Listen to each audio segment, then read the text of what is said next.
The LSU Ag Center works to help farmers overcome problems caused by drought, but the Extension Office and 4-H programs also help many of you by teaching leadership skills to your children. However, the LSU Ag Center has been fighting to keep Congress from taking your tax dollars and using it for programs other than agriculture. To find out more, we now turn to This Week in Louisiana Agriculture's Avery Davidson, who is standing by with the Vice Chancellor of Extension for the LSU Ag Center. Avery? Mike, just a couple of weeks ago, you were talking to us about how the federal government could cut monies going to the LSU Ag Center and its extension efforts. Joining me now to speak more about that is Dr. Paul Coreil, Vice Chancellor there at the LSU Ag Center. Dr. Coreil, you went to Washington. Tell me a little bit about that trip. Well, we made visits with all the delegation members, and we talked about the $30 million nationwide cut to the Extension Service through a bill we call the Smith-Lever Act.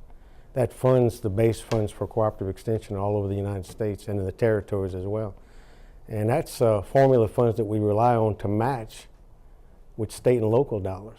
For every dollar we get from the federal government, we get $6.45 in the state and the local funds.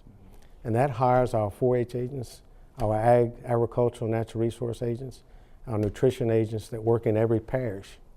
So this isn't just money that's coming to the state, no one knows where it goes. This goes to salaries, not support, salaries of agents in every parish, all 64 parishes, and we match that money with state and local dollars. So total, how much does that mean? How much do you get from federal? How much do you get in state match? We get about $5.1 million from the federal government in formula funds, recurring. So we put that actually on hiring people and on salaries. And the proposed continuing resolution was a 10% cut from that money right now that I had to make up by September 30th. The money's all allocated. So we told every delegation office that money is now on people's salaries. We don't have a whole lot of places we can go to get any other money if you make this cut mid-year. So we really went to them with a very serious concern, and I think it's starting to show signs of paying off, the visit that I made to Washington, because the Senate appears to be restoring those cuts and maybe even adding a little bit of money on top of it, a couple of $1 million nationwide. So we're hoping that we can see the restorations stay in the CR, continuing resolution, so that we don't look at these mid-year cuts becoming a reality. Now, obviously, you're concerned about what's going to happen there in the conference committee when this finally passes. Exactly, and we don't know who's going to be on the conference committee. We're asking people that are served by the Ag Center in extension and in research to make sure they contact their senator and their representative, because this is really the critical time. The next 10 days, in fact, the 14th of March is when the temporary funding bill expires again for the second or third time. So they either have to make a decision by the 14th or put it off for 2 more weeks. They gave a 2-week extension to continue the debate. So we're keeping the education outreach going very strongly. I've seen 4-H kids writing letters. They're on Twitter, they're on Facebook.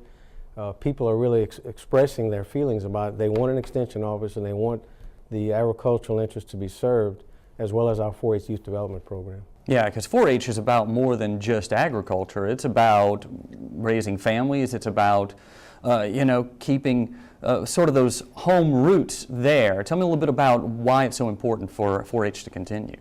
Well, what we see in 4-H is a lot of the kids don't have the opportunity to actually get their hands dirty and learn a lot about science and agriculture, leadership, character education, wetlands, coastal land loss, forestry, wildlife, all the different science areas that are important to career orientation.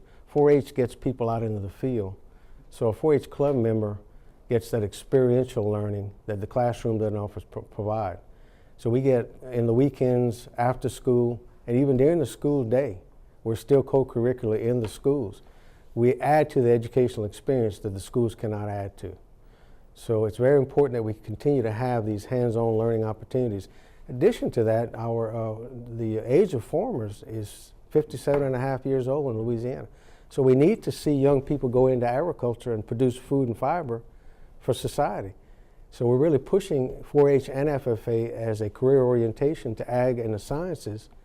And we need new people in the Ag Center. We need professors, we need plant pathologists, entomologists. So 4-H is a way, it's a door to the sciences and to the future. Quickly, since all of this does hinge on money, we're going into a fiscal-only session with the Louisiana legislature. What are your concerns there? Just in a quick 30-second soundbite. Well, the proposed cuts were 32%, 24%, and now they're talking about something less than 10. We're very concerned because something less than 10 would still mean a major cut to the Ag Center because there's unfunded mandates that we have to pay for that aren't in those cuts. Retirement, hospitalization. So bottom line is, even though it's less than 10, which we're very pleased to hear, versus 32 or 24, it's still going to be a major blow to the Ag Center, and we're going to have to see reduction in services. We're talking about eliminating some programs now, and we're talking about possibly even looking at some research stations having to be closed down as well.